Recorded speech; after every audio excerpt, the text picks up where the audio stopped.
Hello guys, welcome to Redditor's Revenge. Here we post amazing revenge stories daily. And if you want more content like this, please do subscribe to the channel and stay tuned with us.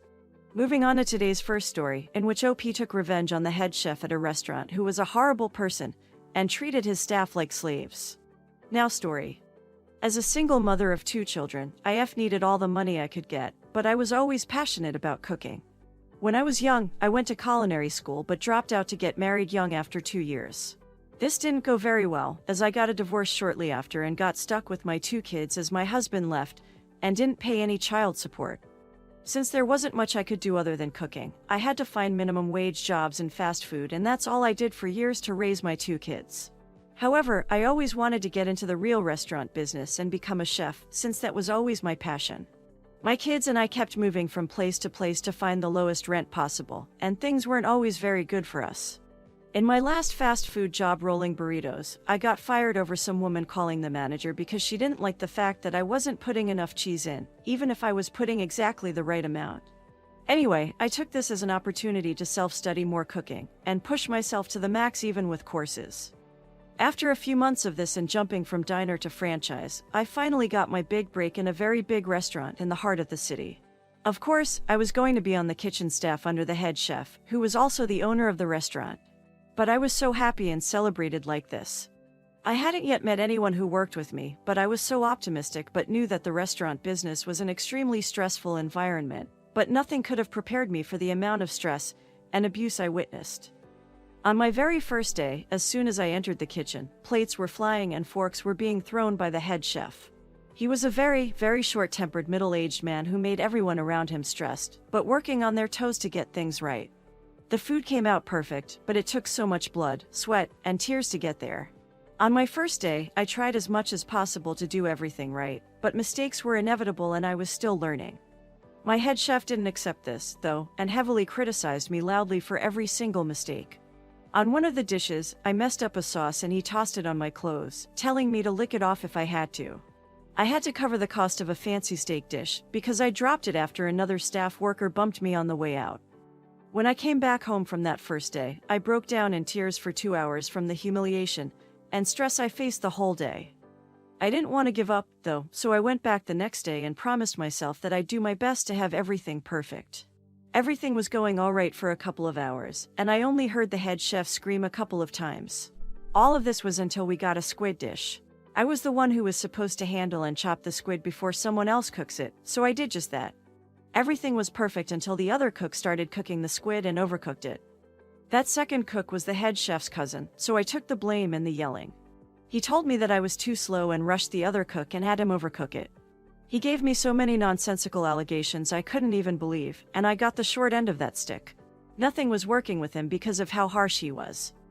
I was pretty much on the brink of quitting, but then my son got sick and I had to take him to the hospital in the middle of the night. It needed so much money, but thankfully the restaurant was paying well and often we would get tips if we took the food out, since the waiters were understaffed. That night was absolute hell for me, though, and I was so worried about my son and the fact that I had to work super early in the morning. I kept trying to call my head chef to tell him that I might be late tomorrow and explain the situation, but I didn't expect him to even sympathize. It took a couple of hours, but he finally picked up the phone. Once I started telling him that I was in the hospital and that my son was sick, he started telling me to get to the point and not to waste his time. I couldn't even believe how rude he was. When I told him that I might need to take tomorrow off or come late because my son had a super high temperature, and that I need to stay with him in the hospital for a few hours, he started yelling at me to the point where his voice was coming through the speakers, and all the nurses outside were just staring in disbelief. He told me that if I didn't get to work tomorrow on time, I'd be fired, and that he didn't care about my son or my lame excuses. I was genuinely speechless to the point where I started to cry in the hospital. No matter how many nurses or even patients tried to calm me down, I simply couldn't explain to them how bad this job and head chef was. They would never be able to understand just how much I was suffering both mentally and physically. I got home with my son at 3 a.m. and work was at 8 a.m., so I basically didn't sleep and just went to work after pulling an all-nighter. As soon as he saw me, he told me that I looked horrible and that I should try putting on some makeup to doll up a little bit, so as not to leave the kitchen being so dry of femininity. I felt disgusted and extremely uncomfortable. But he cared about pretty much nothing, so I said nothing and went to work as usual, even if I could barely see in front of me and just worried about my kid. My head chef was the owner of the restaurant, so there was no one I could go to complain about him, so I just took it. For 3 months, I took every horrible insult, sexist remark, and general creepiness by him in the kitchen. I was getting paid well enough to be able to live with my kids in our apartment and not have to keep moving around so often because of a lack of money. When I finished the workday, I was happy and I had enough money, but the work itself was so unbelievably unbearable. One time, I came in a little bit late, and instead of having breakfast with everyone, my head chef told me that if I put one single thing in my mouth I'd be fired, and the only thing I was allowed to eat was barely edible leftovers. It was like I was the naughty student who was getting punished, but he was taking it to a whole new level without much sympathy at all. Anytime I tried to explain something to him, he'd tell me that it was not an excuse and just leave me like this. I got fed up by the end and told my friends that I'd turn in my notice and just leave. I thought constantly about leaving, until my other kid also got sick and I had to take him to the doctor for a large sum of money. I kept imagining that if I didn't have this well-paying job, I'd literally have my kids live off the street. This gave me a big drive not to go after anyone and decided to keep going, even if it killed me because I needed it for my kids and myself. I was going to start being smart though. I got to know the other cooks much better and got close with even some of the long-term clients. Getting to know the others there more and more meant that I was able to share ideas and see if everyone was affected like this. I heard abysmal stories about horrible things he had done before to other cooks. One of the cooks told me that he once humiliated an employee so badly that she committed suicide, because she had no idea what else to do. I don't think this will happen though, because there is no way it can be bad enough for things like this to happen, but looks can be deceiving. I had a plan to try to reason with him. One day, I arrived at the restaurant with a smile and positive energy, and I agreed with all the staff that we would do our best, and nobody would talk back and just have everything run smoothly. Anytime something didn't go right, he would of course lash out like he usually does, but this time there was nothing firing back at him. Eventually, he found it kind of boring that he keeps yelling and nobody cares, so he simmered down a little bit. This was until one of the cooks messed up an order because they burned their hand, and he went nuts, gave him 5 minutes of yelling, insults, and humiliation, and kicked him out. When we all saw this, we put down our aprons and left too. As we were leaving, he kept raging and asking us where we were going. Without his staff, he would be ruined for the entire day. He kept insulting every one of us as we were leaving and threatening that we would never work in a restaurant ever again, but we didn't care. It wasn't until the last one was out of the door that he went out of the restaurant and showed one moment of humanity in his entire career. He reluctantly told us that it was his bad and that we should come back. He didn't apologize, but he phrased his words in such a way that you may think he had a slight feeling of regret inside. We went back inside, and that was the only 3 hours where nobody got booted or yelled at violently. The next week, it was my kid's birthday. I knew he wouldn't give me a day off to celebrate, so I just brought the kid over to the restaurant and didn't tell him. The kid sat at a table with one of my friends, and he was of course amazed by the fanciness of the restaurant and the kinds of food he was seeing. He knew I was back there in the kitchen doing all of this. We couldn't get anything expensive, so my friend and he just ordered a sandwich and then a slice of cake to celebrate. I was the one making the cake, so I thought it would be nice to decorate a piece of it in a cute way using the things he likes, like writing his name and maybe a superhero logo. It was going great until my head chef caught me decorating the cake. He asked me what I was doing and I told him it was for a kid sitting outside. He was confused by the fact that there was a kid in his restaurant in the first place, as this never really happens unless it's a big family, and the kid is with them. He went outside to look at the kid and found him and his friend not dressed super fancy and not looking like the others there. He was about to talk badly about them until I told him it was my kid, and that today was his birthday and I just wanted to do something special. I could see the spark of rage in his eyes as he grabbed me by my arm, took me outside, and asked me if this was my kid. When I said yes, in front of everyone, he told me that this wasn't Chuck E. Cheese, that my kid was dressed inappropriately, and that the restaurant doesn't serve child cakes or Happy Meals. He told my kid that he doesn't belong here and that he should go elsewhere, and yelled at me in front of him. My kid started crying and I was so incredibly hurt by that fact that I broke down in tears too. He kicked out my son and my friend in front of everyone. My friend took him outside, and my head chef told me in front of everyone never to bring anyone in here again, or I'd be fired immediately. I couldn't wait to go home and try to make things right with my kid, as his day was completely ruined. That day, I took an early leave and didn't care what my head chef would say. I left to go to my son and take care of him and give him the best birthday night I could. I brought him another cake and a present, and for once, I had a wonderful night with my son without stress and humiliation and crying. I even turned off my phone so that I wouldn't get any calls or messages. The next day, of course, I found 25 missed calls on my phone from my head chef. Of course, when I showed up to work, I was met with extreme aggressiveness and cruelty. As soon as the restaurant was full, the head chef brought me outside to publicly humiliate me. He insulted me, called me names, told everyone that I was a horrible chef, and even insulted my son. He told me that he knows I have bills to pay and that I'm close to getting kicked out, but that he didn't care. He shamed me for being poor and said that I would never work in a restaurant ever again. The customers laughed at me and I broke down crying. My head chef then told me to finish the day so I'd get my paycheck and leave and never come back. As soon as I went inside the kitchen, I had a plan. I started cooking and was making a stir-fry dish, so obviously, the pans get a little bit of flame. I doubled down on it though, and added extra oil to the pan and lit it up. The flames went up and caught the ceiling. The smoke detectors went off, but the sprinklers couldn't reach the ceiling. Everyone started panicking, but I was sure that the water would put it off, so I had to keep on going.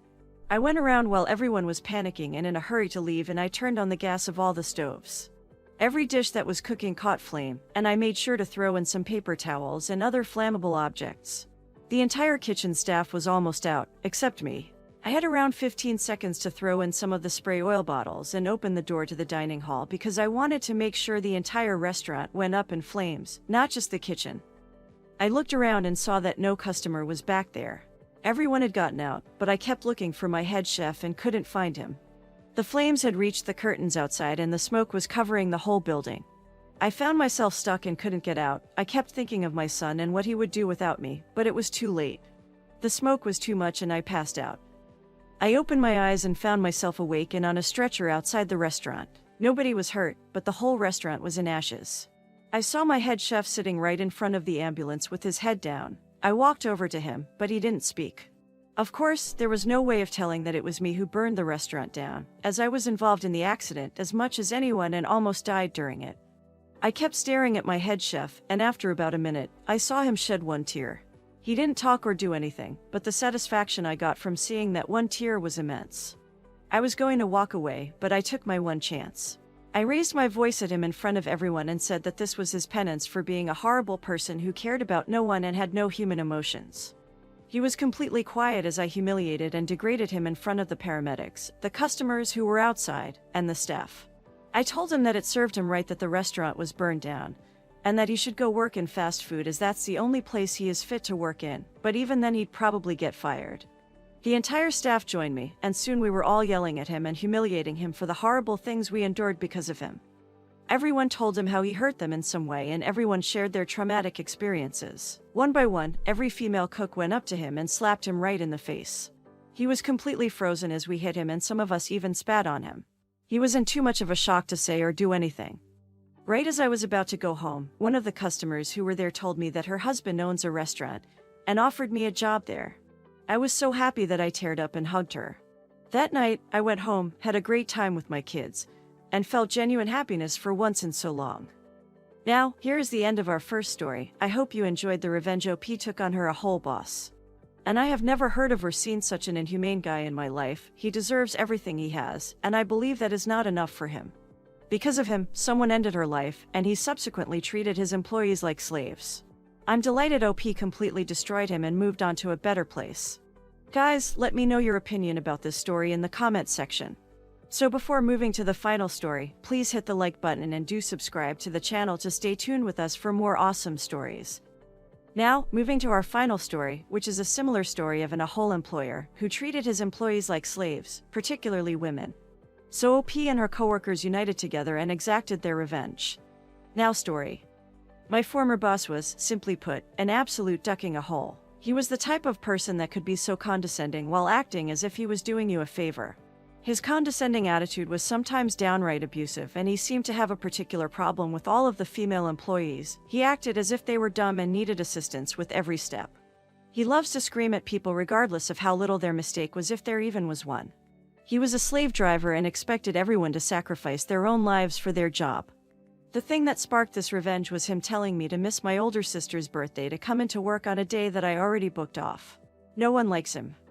Me and all of my colleagues in the department, around 10 or so, couldn't stand him being here anymore. So we did the protocol. All of us piled together the evidence we had of him not sticking to booked-off holiday schedules, having inappropriate and sometimes abusive language, and we brought it all on one Google Doc. This was step 1. Step 2 was getting a cherry on top. We did this by getting him to do one of his screaming tantrums at one of us. We wanted this to be as damning as possible, and the youngest and smallest girl out of all of us volunteered to be the bait. She made an intentional beginner mistake in her paperwork, something bound to get her roared at, and the idiot took the bait. You see, he likes to do his scoldings in front of all of us to prove a point or rule by fear, as he called it. This gave us the perfect opportunity to film it from behind our desks and add it to the Google Doc. Now you see, in our company, there's this not well-made email system. You can send an email to an entire department, and I mean entire, as long as you have its name and the manager's name. But the thing about this was the fact that all of this information was completely and freely given to employees. This means that a person could send whatever email they want to the entire company, including the CEO. So one morning at 10 a.m., to ensure that as many people would be working as possible, we made a burner email and sent the Google Doc through an email to everyone in the company. It took a little while as there were many departments to get through, but we got there in the end. We gave the email the subject, boss's name, vital information, branch name, and department name. Of course, our boss received the email as well, and you could hear the clutter from his office, as people all over the company were contacting him to ask him what the hell this was about. HR did a light investigation into him and took heavy disciplinary action. As far as I know, he wasn't directly fired, but instead, he resigned. And a month after that, we never saw him again, and he was replaced by a new guy who was also in a hole, but just less of one. His expressions during the whole ordeal helped me sleep at night. Now, here is the end of our today's video. I hope you guys enjoyed the video. Guys, let me know if you had any encounters with such bosses in your life, and what's your opinion about them in the comments section. So before leaving, please hit the like button and do subscribe to the channel to stay tuned with us for more awesome stories.